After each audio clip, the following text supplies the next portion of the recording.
everybody, it's Debra Poneman, founder of Yes to Success, where we teach knowledge and tools for you to live your ultimate life. Ageless, anti-aging for your brain, your body, and your future, and the awake method, because it's time for all of us to wake up. So last night I attended a mastermind in Las Vegas, and my dear friend Glenn Ledwell, founder of Mind Movies, was the keynote speaker. And he was talking about the value of vulnerability. Vulnerability. And he began by telling us three stories. One was about how he and his wife Natalie were prominent leaders in the world of transformation. And as their brand was becoming more and more renowned around the world, their marriage was unraveling. He was sharing the part of how the brand was helping people create a life of business success and personal success and glorious relationships, and they had a big PR problem. And then he went on to share a kind of shocking story about how one of his businesses went into huge debt in the past couple of years. And I'm talking about like six, seven figures. And I can't even recall the third story, but that wasn't the point. When he was done with these three stories, he asked us, how many of you feel closer to me now? And every hand in the room shot up. How many of you feel like your hearts are more open? Every hand again immediately went up. And how many of you feel like you'd like to get to know me better or be my friend or do business with me more than you did 20 minutes ago? Wow. I've known Glenn for over a decade, and I sure felt like I wanted to be closer to him. And that is the power of vulnerability.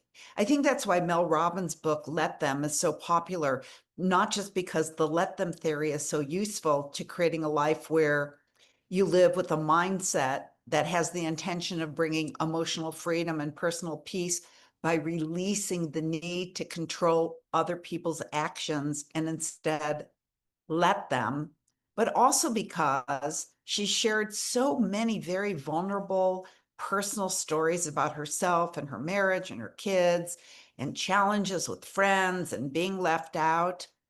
Vulnerability is not about oversharing or emotional dumping. It's about truth telling. And truth has a very high frequency. We all been conditioned to lead with strength and polish and perfection, to have it all together, especially those of us who are leaders in our fields or our businesses or our communities, coaches, speakers, people who others look to for answers. But here's the thing. People don't bond with your victories. They bond with your battles. Think about it. How do you feel more connected? I mean, who do you feel more connected to? The person who always seems to be crushing it, or the person who's willing to admit that when life crushes them, they've found a way to stand back up? When Glenn shared his marriage struggles, I saw a man who could have hidden behind his brand, but instead he invited us into his humanness. And that is leadership. That is influence. That is real connection. And then Mel Robbins, her book, Let Them, wouldn't be a global bestseller if it were just like a clever idea, let them. But her honesty about being rejected, about being left out, about saying the wrong thing and losing her cool, that made people lean in, because when someone tells the truth about their life, we begin to feel safer to tell the truth about ours. Vulnerability isn't weakness. It's actually strength. It's actually courageous. I mean, it opens hearts, it disarms judgment, it builds bridges that no amount of credentials or accomplishments ever could. See, I'm not saying that you go air your deepest wounds on social media or turn every conversation into a therapy session or every time you're on the stage into a therapy session. But I am saying this: if you want real relationships, real trust, real intimacy in love and business and life, you have to be willing to be seen. The messy parts, the unsure parts, the still in progress parts, of which we all have many. And there's a paradox about this. The more you let people see your humanity, the more they'll trust your wisdom.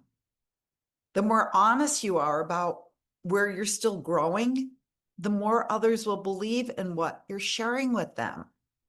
So I invite you to this week, maybe just take one small risk each day.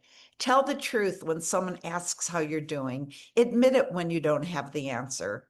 Share the story you've been afraid is too much, because there's someone out there who needs to know that they're not alone. And your willingness to be vulnerable might be exactly what gives them the strength to be real also. So maybe the real strength isn't in how tightly we hold it all together, but in how bravely we let ourselves be seen. Because vulnerability isn't just how we connect with others, it's how we come home to ourselves. And in a world that's constantly asking us to be more, do more, prove more, have more, sometimes the most powerful thing that we can do is simply be real. So that's it for today. Have a good week, and I'll see you next Saturday. Bye for now.